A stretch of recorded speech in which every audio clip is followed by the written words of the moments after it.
Hey everybody, welcome to Name Your Game, a video game discussion podcast by SharcTank Media. My name's Dane. And I'm Tim. And so on this show, we have a different guest every single week. This week we have Dean from the Shy Kids podcast. Hey.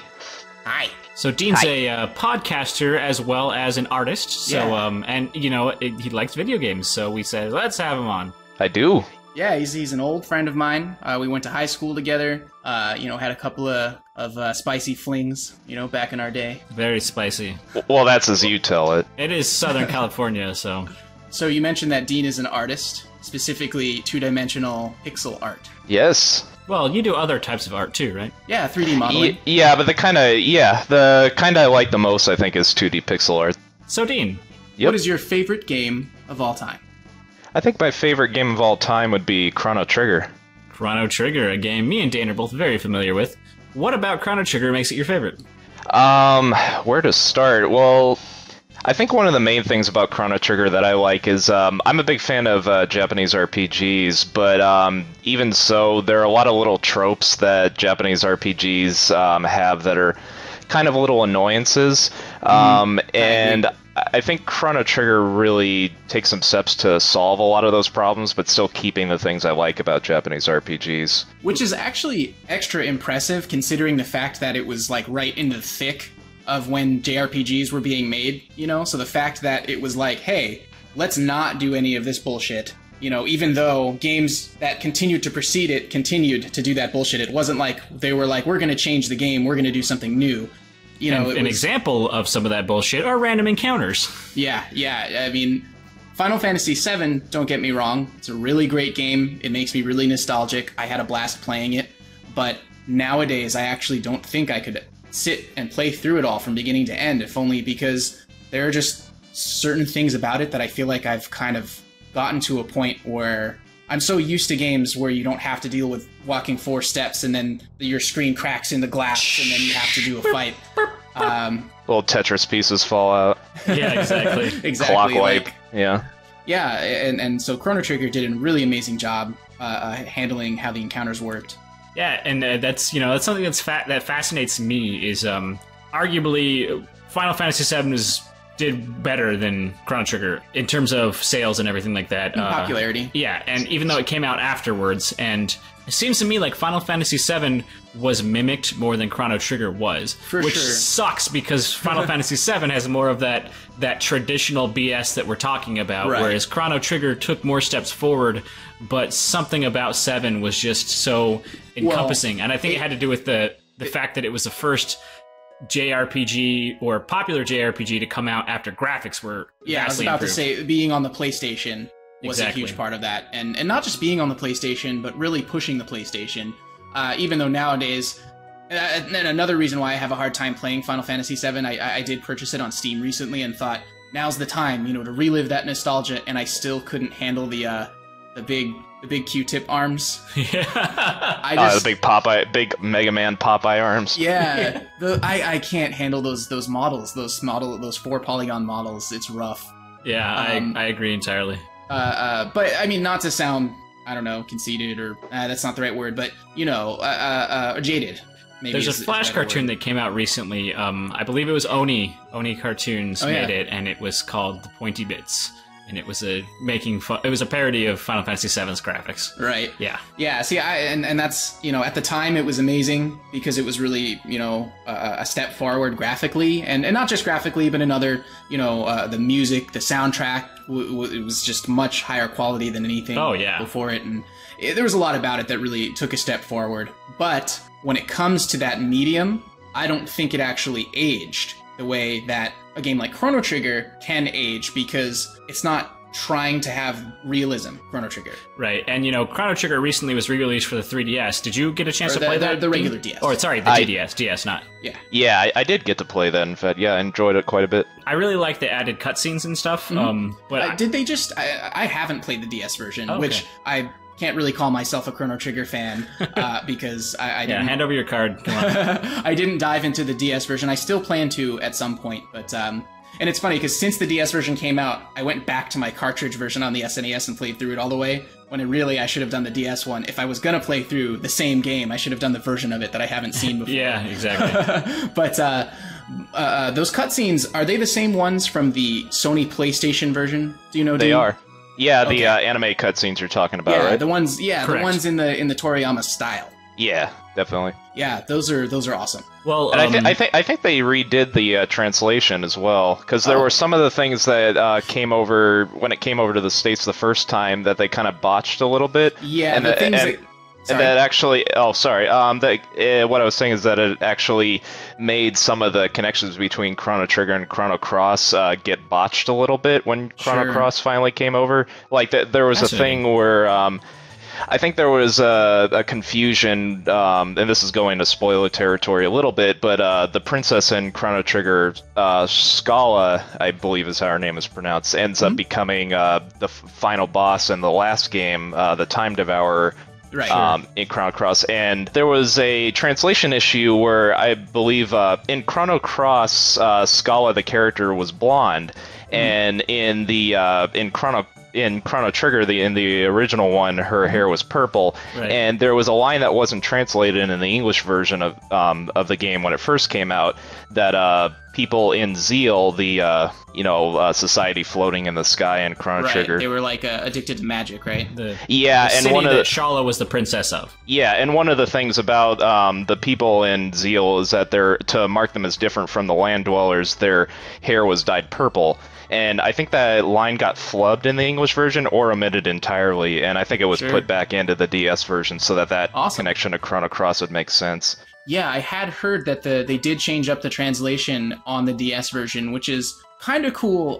Despite the fact that actually Chrono Trigger, I felt even on the Super Nintendo, had a pretty admirable, localization job. There were definitely it did. certain things that were awkward sounding in the way that RPGs typically can be. There were lines that were just, like, I can't think of any examples right now, but I know when I was playing through it again recently on the Super Nintendo, I did kind of notice certain NPCs just had throwaway dialogue that sounded awkward. There was a whole issue of I think it was Luca's dad was drinking soda or lemonade or something, and his face was completely red, like he was clearly drunk.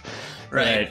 But that's a little more of a Nintendo kiddie kind of thing, I would imagine, in terms of not wanting to endorse the imbibing of alcohol, which other games kind of suffered as well. Well, Sega does what Nintendo don't, so clearly. Yeah, well, in our previous episode where we talked to your pal Doc, we actually talked a little bit about Mortal Kombat on the Super Nintendo and the Genesis in a similar vein. Yeah, and how the Genesis, you could enter in a code to unlock the actual blood. Yeah, I do not believe that was available on the Super Nintendo version. But anyway, Gotta have my blood.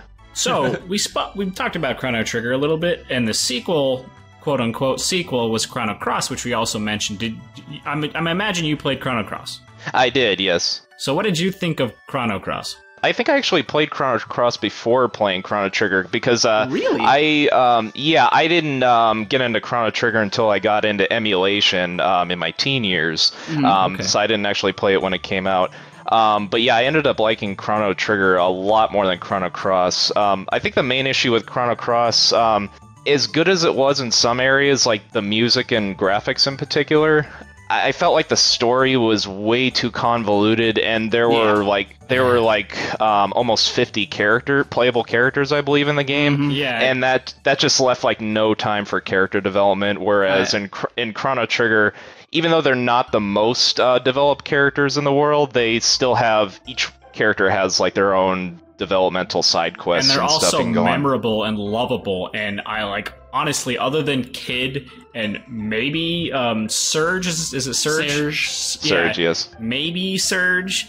Other than that, I can't even name a single other character Really? from Chrono Cross. Yeah, I mean, I can name a few. I know that there's I can remember random details about him, but names, like backstories, I don't remember. There's Gil, I think his name was. He was rumored to be Magus in disguise. He was a wizard with purple hair and a stupid mask. And Yeah, that's and he was actually- looking for Scala or something. Well, that's how it was in Radical Dreamers, which was like the first pseudo-sequel to Chrono Trigger that was in Japan only on like the Satellaview, which was... Sure.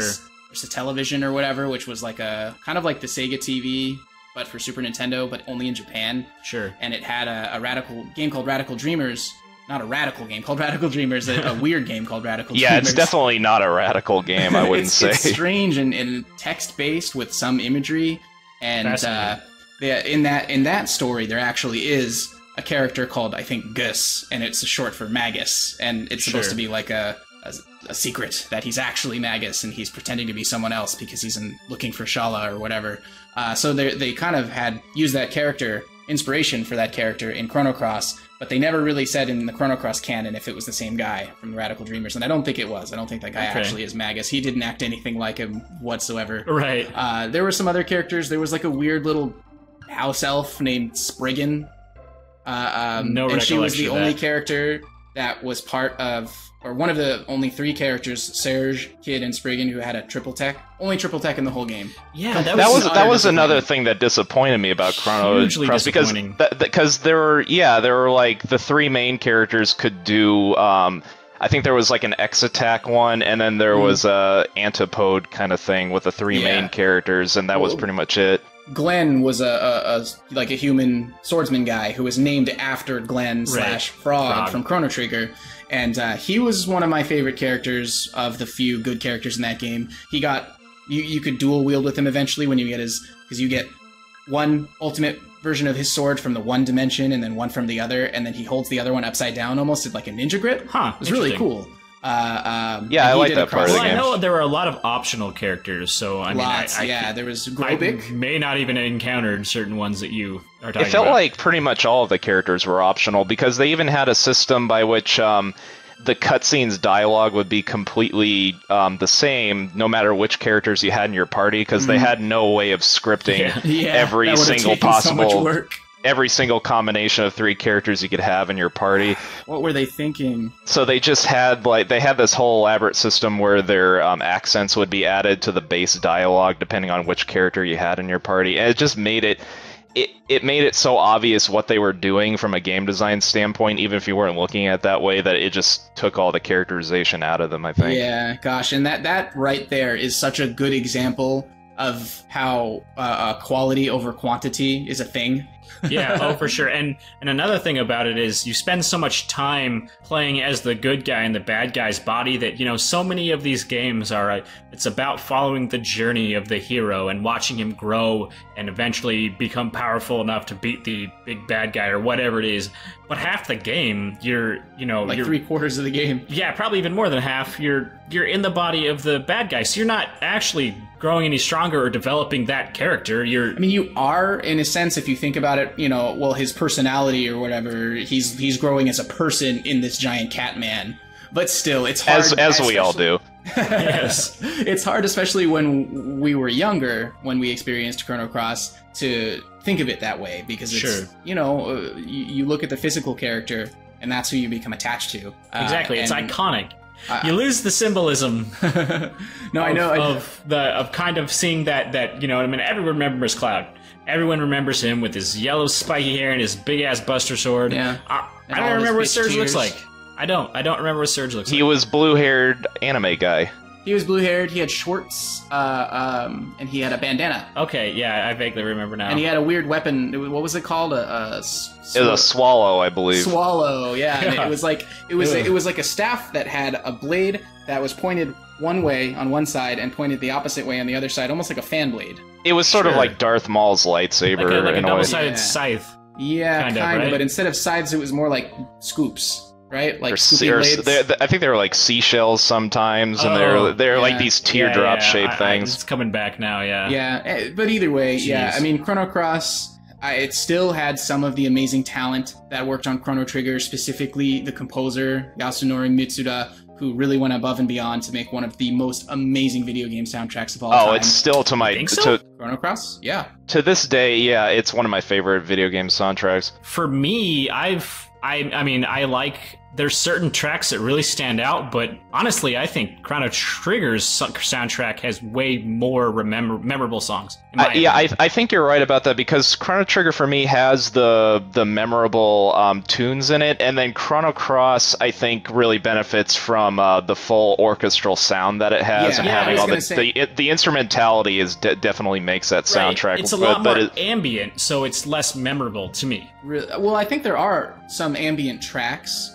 I mean, I would say I think Chrono Cross's soundtrack is just composed more skillfully, but Chrono Trigger's music, it's still amazing. I mean, they're both amazing. It's like comparing considering to... Chrono Trigger's soundtrack is completely made out of chiptunes, the tunes themselves actually stand the test of time really well, I think. They do, and I think what Chrono Trigger's music has going for it is the game itself is so fucking solid and means so much to us that the tracks remind us of the game. I was gonna say also every character has that memorable theme. You know what I mean? Like I catch myself whistling Frog's theme all the time. You know what I mean? I just sit there and I whistle it, and you know, you can't do that in a game like Chrono Cross, because if you did that, you'd hear it once and then you'd never hear it again. You know what I mean? Like in terms of if it's a little jingle that really or something.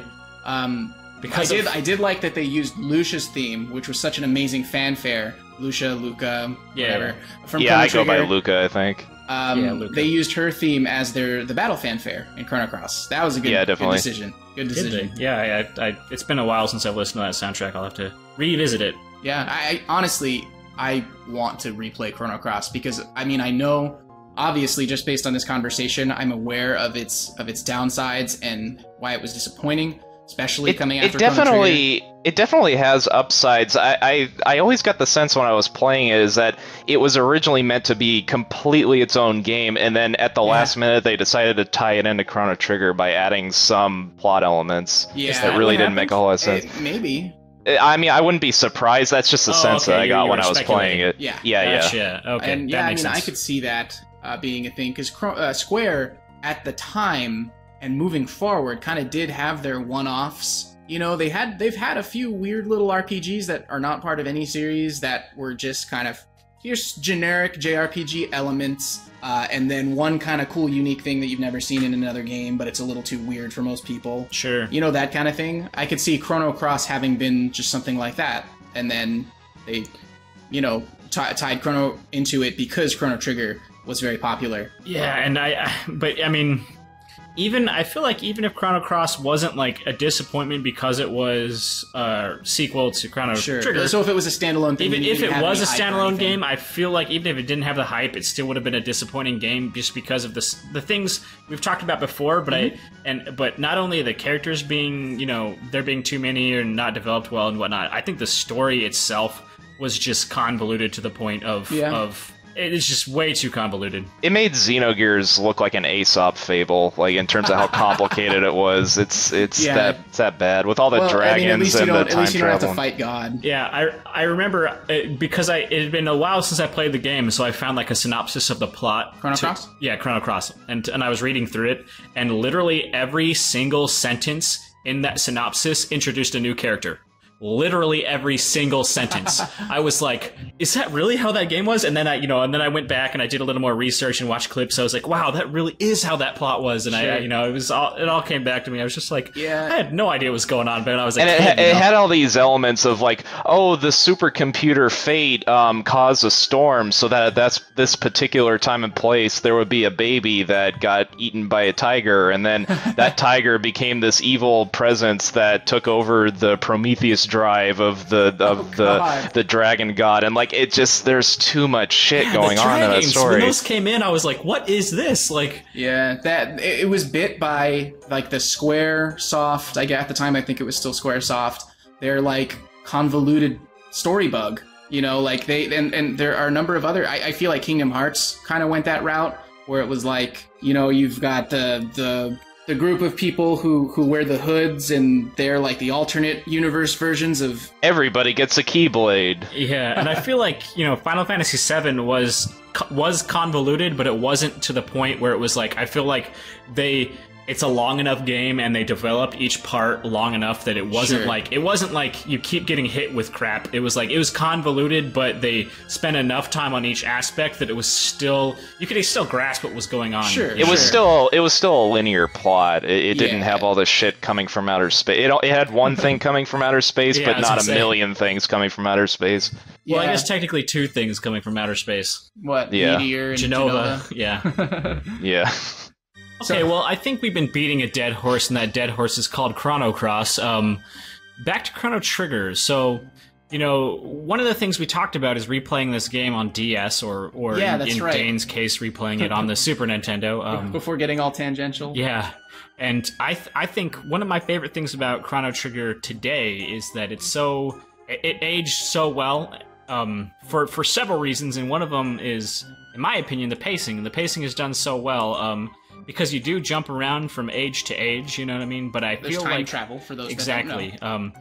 I feel like the game progresses at such a steady pace that you can always pick up the game, do something, even if it's just for 30 minutes of playing, and feel like you accomplished something, and then just put it down and pick it up again the next day. Because I just think that the plot's always moving without you being aware that it's being moved forward. You know what I mean? It's smooth. Feels natural. It's kind of streamlined in a way, but like in a way that is just so perfect for how you're meant to experience it. Like, it's like reading a perfectly paced novel, you know? Like, each part of the game feels like a chapter of a novel that you can't put down. Like, right. And I you know, one of my favorite things about it is you never really feel like you need to grind.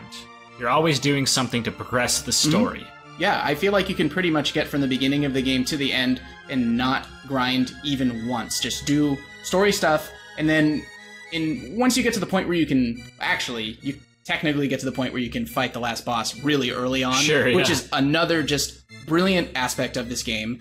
Oh yeah, the New Game Plus. That's one of my favorite features of the game. Yeah, and it's one of the first games to really, really like perfectly do the New Game Plus mechanic, where basically when you finish the game, you can start it over, but you basically retain all of the experience points and levels and items and everything you got. I think it might have been one of the. I think it might have been the first RPG to even do that, as far as I can remember. Very first? Yeah, I mean, it may not have been Don't the quote me on first, that, but it was. Yeah, I wouldn't be surprised if there was a game here and there that just wasn't as well known. Yeah, that often happens. I think back to old games. I'm like, wow, I think this game must have been the first thing to do that, and then you're like, oh, 10 years earlier, some game that actually, yeah, exactly. It was called 10 copies. It was called Doki Doki Puemi, and it was released on the Wonder Swan in 1996. Yeah, exactly. but yeah, by the time you get to the last boss, you know, pretty much at the point of the game where it's like you might as well try to save the world now. You might still want to do some of the side quests that the game has to offer. There's like 6 or 7 like major side quests that give you like some of the ultimate gear or whatever. You might want to do some of those just to really prepare, but it still doesn't feel like grinding because you're accomplishing special quests. One of my favorite moments in the game is actually one of the side quests where you recharge the Sunstone at one point. It starts off as the Moonstone, which is this inert rock, and then there's this little temple you can bring it to. Temple of the Sun, right? Yeah, sorry, what? So. Temple of the Sun. Yeah, the Temple of the Sun, and you can bring it back to the earliest time period in the game is like prehistoric times, like dinosaur times. BC or whatever. 65 million. Yeah. Yeah, and then the latest point in the game that you can go to is like the year 2300, I believe, and so the way that you recharge the stone is by putting it in the Temple of the Sun, where it's exposed to sunlight, and then you travel forward in time to get it in the future, and by the time you get to the future, 65.23 million years. Wait, yeah, no, 65.023, 65.002. Anyway, go ahead. It's a bunch of wibbly wobbly timey wimey stuff, but basically by the time that you get it in the future, it went from this inert rock to this pulsating, glowing beam of light that's just shooting through the sky that you can see before you even get into the temple. It's really cool. Technically, by the time you go back to it, it's fucking gone, and you have to track down the motherfucker that took it.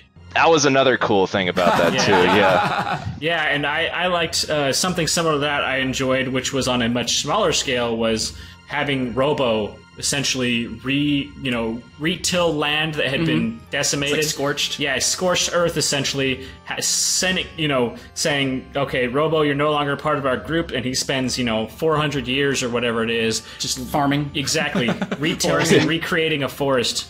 And then, you come back to him, and it's like, he's a robot, so obviously he can live through all of that. He can handle all of that labor without, complaining. But he still has a human part of him, and that's a whole part of his arc in this video game in 1995 on the Super Nintendo. Right. There's an arc where a robot made out of aluminum has partially human feelings, and it explores that, and you find him and he's all fucked up and he's like, I'm so glad I was able to help. Yeah, exactly. Robo. It's like, dude, you've been farming for 400 years, man. How do you even handle that? And he's like, I harvested this special sap for you, my friend. Yeah, exactly. Yeah, yeah. I love Robo. Someone who has I have an affinity for robots, so as a robotic engineer. Yeah. I always loved Robo. And that's why. I've mentioned this before to you, but I just, even to this day, the one thing I don't like about the game is going through the future.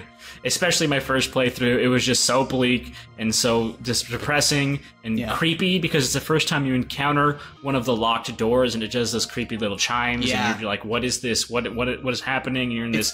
It's weird how stuff like that would scare me more than anything else. Just a mysterious message and a creepy chime. Yeah. Not like an alien monster, which those actually creep me out too. Right. But just even the little chime that it did, I would hear that in my head. And just like, it's so much dissonance in that chime. It's really unnerving. So it's kind of mixed feelings, because that's where you meet Robo, but at the same time, you meet Robo and then you watch Robo get the crap beat out of him by his robot brothers. His 6 you know brothers. What I mean? Yeah, exactly. So I'm like, okay, I finally get to my favorite character, or not my favorite, but one of my favorite characters. I guess they're all one of my favorite characters, as it turns out. So yeah, there really isn't a but character. But anyway, I especially loved Robo. And then you finally get him, but then, he goes through essentially... an identity crisis? Yeah, exactly, and he hits rock bottom, you know what I mean? And you watch him do that. Starts drinking. And then Luca has to bring him back to life, essentially. And she's the engineer of the group. She loves machines, and is as advanced as she can be in her time period, which is 1000 AD, which is kind of sort of like Middle Ages crossing over to... more modern times. It was a little steampunkish, because she had Gato, which is a fully functional robot. So. Yeah, just a dumb one. It's like it's pretty much like the typical Square Enix RPG. Like, it's the Middle Ages, but they have some technology kind of going on. Yeah, like giant laser cannons. Yeah, man. Yeah, Chrono Trigger. I mean, I can't talk about this game enough. Yeah. But I feel like, to keep things a little varied, I do want to ask you, since Chrono Trigger is your favorite game of all time, and you probably encountered it when you were a lot younger, what is your favorite game of recent time, maybe within the last couple of years? Yeah, what's the most recent game to really blow you away, really impress you? I think that would probably have to go to Dark Souls. Like, I played the fuck out of that game, and it's one of those... It definitely has that old school feel to it, where you really have to try to beat it. Like, you have to want it, and that's definitely not for everybody, and it's frustrating at times. But it's one of the few games that was really difficult that I wanted to actually keep getting better at, and pounding my head against the wall every time I lose. And yeah, there's something to say about the designs for games like that, where they're so elegant that you really appreciate what you're doing. You know what I mean? It's not just banging your head against a wall. You're noticing little differences. It's almost like Super Meat Boy. You know what I mean? Yeah. If you played Super Meat Boy.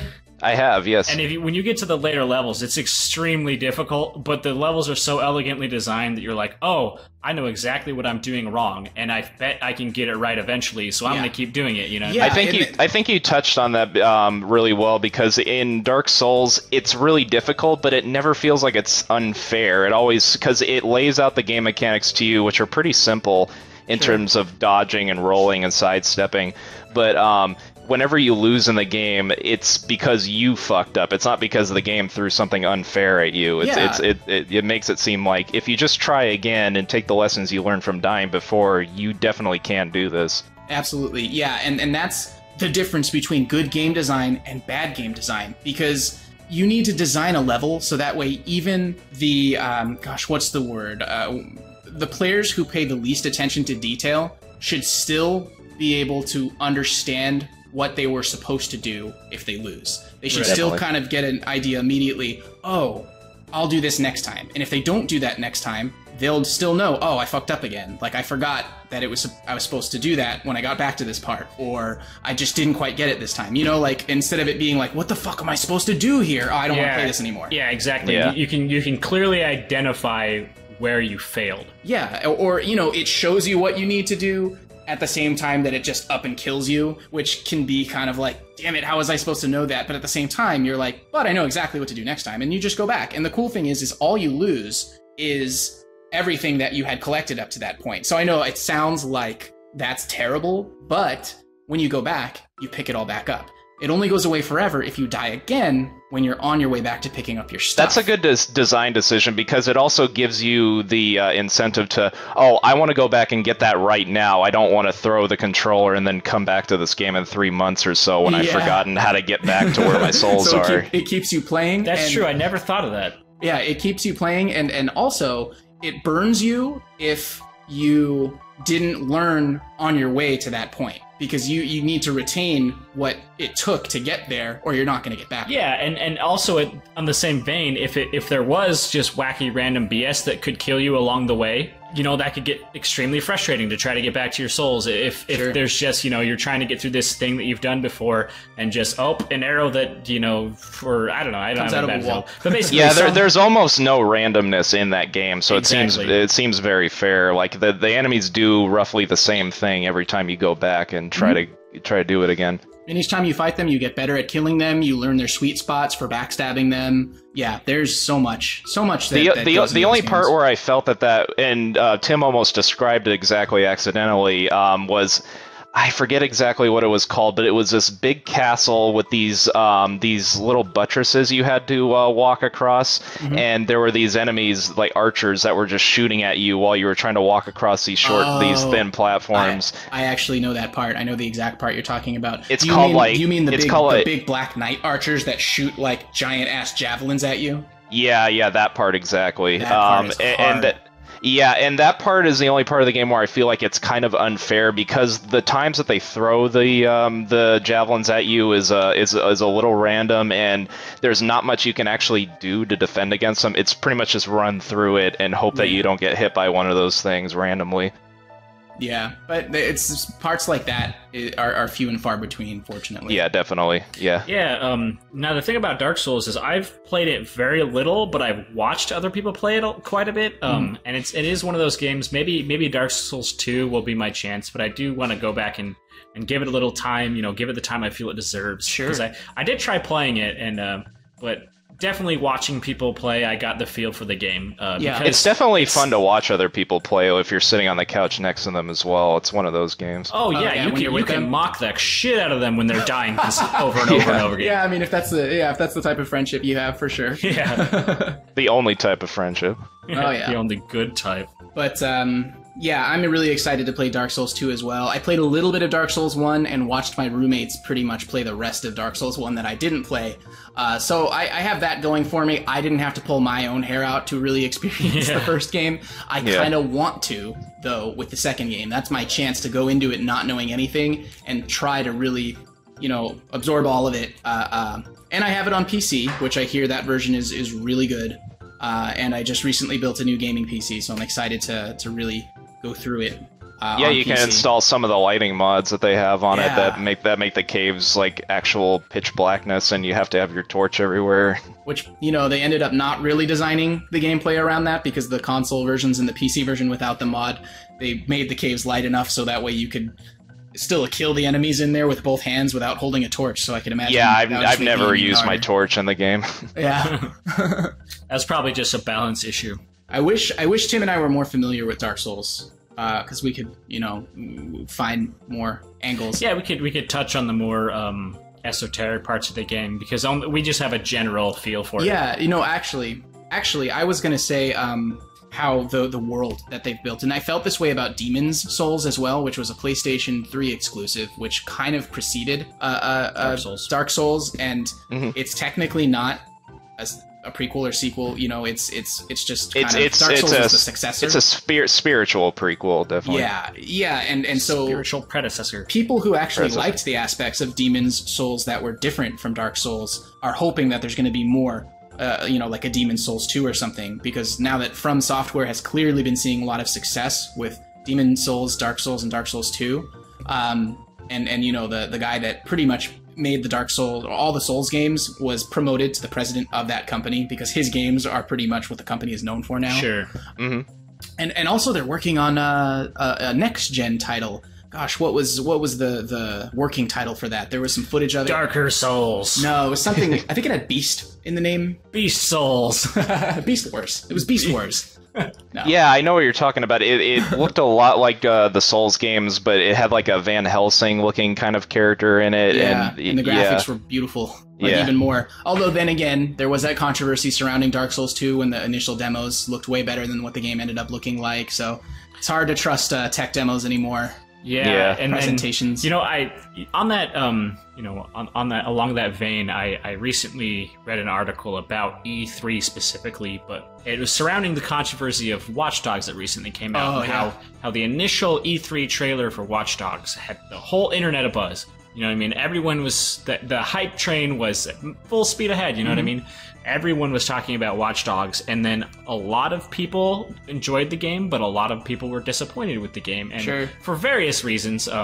But you know, when it comes down to it, E3 is not for the fans. E3 is for game producers to try to get investors to say, look at this neat thing I've got, give me money so I can make it a full product. Right. So it's made for people who don't truly understand gaming, but have big, deep pockets that they can tap. You know what I mean? Yeah. You know, old men in suits, as they, you know, old white men in suits rather, is what, you know, the stereotype for it. But basically, they don't understand gaming, right? So you can make this really cool looking trailer where they're doing all these cool things that may or may not actually hint at a good gaming experience. Yeah, and I have to imagine it's not the trailer itself that gets the investors interested, it's the response to the trailers. Sure, exactly. Because the investors are like, you know, well, I don't actually know if this is supposed to be a good game because I don't know as much about games. I just know about Stocks. making money in stocks. Yeah. Yeah. I think they have a woo meter that they hold out and see how many woos that they get. Woo! Woo! Okay. Somebody's woo meter's going off. It's actually just air escaping from the folds of his fat. Don't Right. worry about it. But what I was getting to is after that article made a lot of sense to me, and since then I've been kind of seeing things in a completely different light. Yeah, you gotta so be I guess skeptical. exactly. The scales from your eyes have been I've always taken been away. a little skeptical, but I guess I don't look at the game companies in such a negative light now. I guess because I'm kind of I can see where Right. they're coming You from. see why they have to do that. Exactly. I have a better understanding of their side of things, and ultimately, we want them to get the funding if we think something is a cool idea. Yeah. So let them do whatever they need to do to get the funding. Yeah, because even if you end up getting a version that's 90% as good, that's better than nothing. Exactly. Yeah, I definitely agree with that mentality. But I think I got a little off rails. I was going to say the worlds in Demon's Souls, Dark Souls, and from what I've seen of Dark Souls 2, are just what they build there is insanely... yeah, in a way, yeah, actually, pretty intricate how it makes you feel to exist in that world, and how everything, at least, I mean, I know in Demon's Souls, the worlds were kind of separated, and you kind of had a main hub that you loaded into the various worlds, which was cool in its own way. It's a little more classic in that sense. However, in Dark Souls, everything is connected. So you could go through a specific forest that takes you through a cave, and if you take a specific fork, you'll end up going through a castle, or if you go the other way, you'll go through a different, a village, and then you can take this shortcut that kind of loops back around to the starting point. It almost reminds me of a Zelda game in a way, because it like Ocarina of Time had those places where if you go underneath a stream, you end up coming out of a riverbed in Zora's Domain. Zora's Domain, yeah. I actually learned about a lot of those little shortcuts because I came across these channels on YouTube where they do Zelda speedruns, Ocarina of Time speedruns and such. And I was like, the stuff that they would do was just like so wacky. I mean, some of it was like obviously unintentional, where they, you jump backwards at the angle against the wall. Yeah, you have to have a certain bug. You have to release a certain bug in a certain part, and then you walk through the wall, and it teleports you across the world. Right. Like these wacky bugs, because it was like Ocarina, they finished the game in 36 minutes or something like that. Yeah, totally. And it was just like stupid, like, basically glitches that they would, take advantage of to jump to that final battle. If you beat the spider without going through this one door, it'll teleport you to Ganon, because video game programming. Exactly. Yeah, but It that's makes sense. fascinating to me. It's I canon. love that idea, like that you can discover where one point of the game is connected to another in a way that wasn't intentional, just because that's how the data is inside the cartridge. Exactly. Oh man, Because this event marker wasn't loaded somewhere, or it was, and Clearly, those guys have too much time on their hands. Brr. Bah. Come on, game designers, get it together. Hire me. I've got all the best ideas.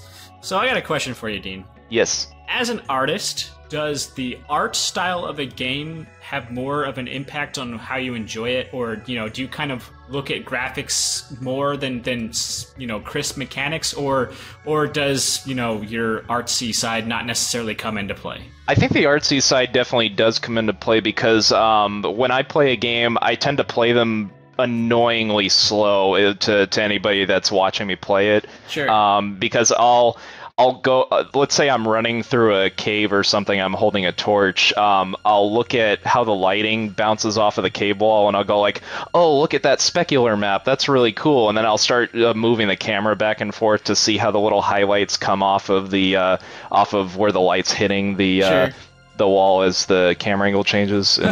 Yeah, I could totally see that, and I could also totally see how a lot of people probably don't even notice stuff like that. I mean, I notice it on just like on a more basic level, where it's just like, wow, those effects are really cool. They must have put a lot of work into that. But of course, I wouldn't know how to describe it any further because I don't have any training in that.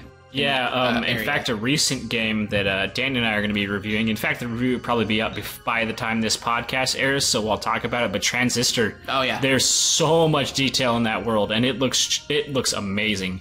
Yeah, I just started playing that actually, and I can definitely tell what you're talking about. Yeah, I am floored with stylistically and just the beauty of that game. It's music, it's taking my breath away. The audio, the visuals, the gameplay. I'm really impressed because Bastion wasn't perfect, and I'm not saying Transistor's perfect either, but Bastion was a fun game. It definitely had aspects to it that I think were very unique, which is a big part of why it did as well as it did and why I really like it. But, it wasn't absolutely perfect, but it got them the fame and probably the money that they needed to continue, and make more games. And when that happens, it's not always a guarantee that the next game is going to be as good or surpass the one that, got a small team the spotlight. Right, and I think what they've done well is, Bastion, what really, stood out to me was, one, the game looked great, but Transistor looks better, right? Yeah. And then the gameplay in Bastion was typical action RPG fare. Sure. I mean, there like wasn't Secret much... of Mana-ish. Yeah. There wasn't too much to it beyond what has already exists out there. Yeah. Whereas Transistor has this whole new, you can play it like a traditional action RPG, but you're or you not can play it like a strategy. Exactly. Or there's this completely different side and it fits so well with the analogy because there's so much symbolism that represents computer programming in that game. And then what you're doing when you go into turn mode is you're essentially programming moves. So it's all of your moves are functions. You know what I mean? You're setting up functions and you're running a script. Now and I can totally really see fascinating how that would appeal to you even more than me, in the sense that it's literally called Transistor, and sure. So in terms of electrical engineering and how like light would move from on the highways. Yeah, and then also a lot of people, I don't know how many people know this, but the transistor itself is what created digital hardware the way it is today. It was it's like the on-off switch that represents like zeros and ones in programming. Well, if I don't have that, capacitors are more like the on-off switch. Yeah. It's along the same subject. Yeah. It's how we don't have time to get into it. But Transistor's a cool game. The transistor. And what it has become today is what allows digital media to come so far. So in a way, that game's super meta. There is a lot going totally on. Meta. I'm definitely going to finish the game before we do our review. But, I'm going to try right now, I don't really know what's going on in the story. Oh, so so the story you think so far is the weak point. Story, perhaps. If I had to pick a weak point right now, I'd say the story. I do like how the one thing about Bastion, and this is the thing that a lot of people really liked, and I do appreciate it on some level, but the narration in Bastion was not what am I trying to say? It doesn't, like, how does the narrator know what you're doing? How is he able to say what's going on when he's standing over there in that plaza or whatever? Yeah, it is. And in this game, the narrator is your sword. Your sword's talking to you, right? It's the sword, right? It's the sword, but he's not so much a narrator as he's a character, and he's talking to you. But he fills the role. Except he's not really a narrator, because this is right now my biggest frustration with the game, which makes the story less understandable. Is I've over and over again heard the line, "Oh yeah, let's go this way. This is where they'll be." And they don't elaborate on who they are or where that is or why they're going there. He just says cryptic stuff for the sake of being cryptic. Right. And I'm just, I'm almost getting tired of it. But however, at the same time, as things go on, I am meeting new characters and discovering more about the plot. I'm sure you're intrigued. But at the same I'm sure you're intrigued for whenever for sure, yeah. But at the same time, it's like so much more would make sense to me if he didn't just say cryptic garbage. You know what I mean? Sure. I guess they're trying to be mysterious. But it definitely seems like it's going for a more poetic, like mysterious kind of way to tell the story. Yeah. Well, I mean, it seems almost like they're also going for a noir. Yeah, exactly. There's the mystery part to it, and also, from what I've heard of people who finished it, it almost sounds like the story is going to be open to interpretation. Okay. Like Inception. Yeah. Is he in a dream? I don't know. There's a dream and a dream and a dream and a dream. It's a meme. A meme and a meme and a meme and a dream. So yeah, Transistor. I mean, I can't wait to finish it, and I'm excited for us to do our first episode of Was It Worth It Season 2 on I don't know. Transistor. I don't know. Are we gonna call this Season 2, or is it just gonna be like The Legend of Curly's Gold interim? Oh, okay, yeah. So like a was it worth it bonusode or something like that? Yeah, exactly, something like that. That's a better. And we're going to be trying out a new format, too, for the show, so it'll be interesting. That'll be cool. Yeah, Was It Worth a Test episode, let's call it. Yeah. But, we'll peek behind the curtain, I'm getting. Yeah. Oh, man. And everybody's getting it now, so yeah. Yeah, my pants are off. All right, so we're getting near the end of the podcast, and how we're going to end it each episode, Dean, is that we're going to ask you a question that may or may not have to do with video games. Probably won't. And then after you answer that question, you get to come up with a question for us to ask our next guest. I'm a little scared about this. Yes, so who the next guest is a mystery, as the person who came up with our previous guest, Doc, didn't know that you were going to be next. So his question, he didn't know it was for you. So his question for you, Dean, is there any director or, filmmaker? It's director, right? Any filmmaker. Director or filmmaker that has never gone wrong for you. Has always hit the nail on the head for you, always left you satisfied. Every single one of their movies you enjoyed. I know my answer is probably not going to be popular because it's Wes Anderson, and I can already hear people going, but I've never disliked a Wes Anderson movie, but I haven't seen all of his movies. The funny thing about Wes Anderson, I was talking to Tyler, our movie buff here at SharcTank, recently about Wes Anderson. I was like, I can't think of who is Wes Anderson, and he named off like all the popular. I hadn't seen a single one. Oh. Not a single one. Where you were going really? With that. Yeah, I've never seen a Wes Anderson movie. Oh my gosh, we'll have to change that because they're pretty good. But then again, knowing you, I don't actually know if you would like them or not. But we'll find out. But Dean, he's definitely divisive. I haven't seen all of his movies either. But every movie I've seen, I've never disliked one of his movies. There's always something kind of quirky in it that I really like in terms of filmmaking. Yeah, and he uses some of the same actors, right? Oh yeah, Bill Murray, probably most famously, which he's one of my favorite actors, and I'm sure he's one of Doc's as well. I'm sure he's one of everybody's, like literally everybody on the planet. Yeah, exactly. Bill Murray's is amazing. Yeah. Well, which Wes Anderson flick is your favorite? I like The Life Aquatic the most, which I think is one of his least popular movies. So I'm like double down hipster here. I loved The Life Aquatic. I really like. Yeah. I mean, I'm not going to spoil it, but there's a part towards the end, and there's a pretty song, and it's a really cool scene, and I think that's the best part of it. You painted a nice picture here. Okay, cool. So Wes Anderson would be your answer. Any runners up? Runners up.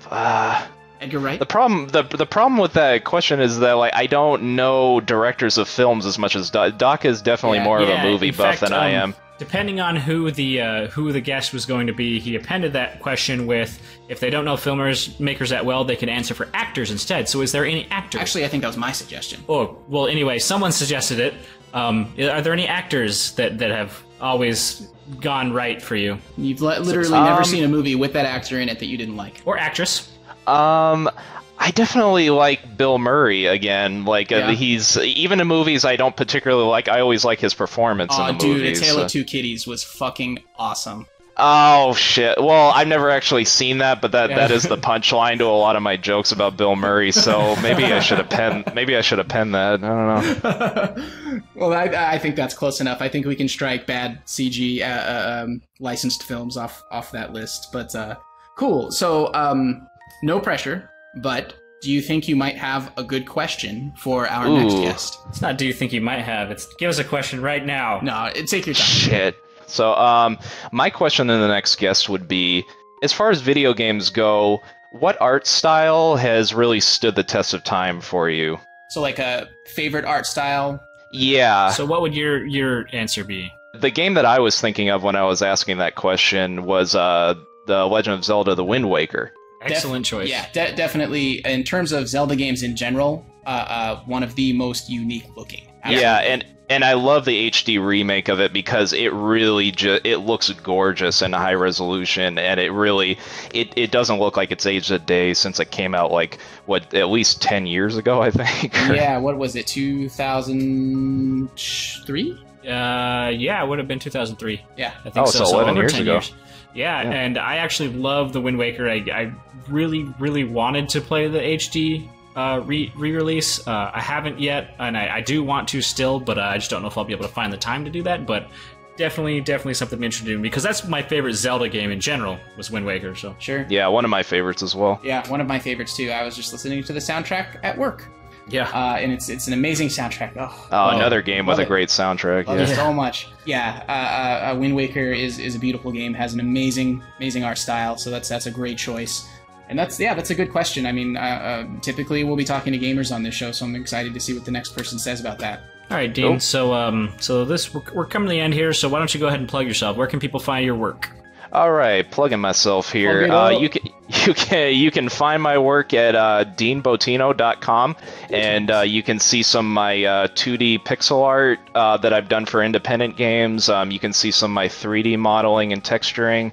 And if you want to buy anything that I've made, you can go to society6.com/FruitsyCollins, and that's also my handle on Twitter. So if you want to see any of my funny jokes, you can go on Twitter at FruitsyCollins. Awesome. Yeah, and if they want to hear you on, say, a podcast, where would they go for that? Oh, I can't believe I forgot that. It's okay. I'm also a contributor to the Shy Kids podcast. It's a comedy podcast that we do every Saturday on morelikeradio.com, and that's available as a podcast every Monday. You can subscribe to us on iTunes, and you can find our icon by the pixel art that I did for it. So it's a big red logo. You can't miss it. The Shy Kids. And you can go to it directly at theshykids.com, not shykids.com.